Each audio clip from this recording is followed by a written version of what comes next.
విధంగా ప్రతి ఒక్కరికి కూడా మనకి ప్రభుత్వమే ఇస్తుంది. అర్థమైందా?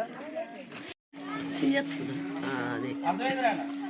వీళ్ళ వల్లే దేశం అంతా కూడా మనమందరం కూడా ఆరోగ్యంగా ఉండగలుగుతున్నాం. ఇది కూడా మనకి ప్రభుత్వం అనేది ఇస్తుంది అనమాట. ఇది మనం అందరం కూడా తెలుసుకోవాలి. అర్థమవుతుందా? ఎంతవరకు మనం ఎవరు కూడా కాన్సన్ట్రేషన్ చేయలేదు. లైఫ్ మన లైఫ్ మధ్యాహ్నం మనం అనుకుంటాం. వీళ్ళని మనకి ప్రభుత్వమే ఇచ్చింది. అర్థమవుతుందా? దేనికోసం అని చెప్పేసి అంటే మన అందరం కూడా ఆరోగ్యంగా ఉండడం కోసం, మన పరిసరాలన్నీ కూడా హెల్దీగా ఉండడం కోసం అనమాట.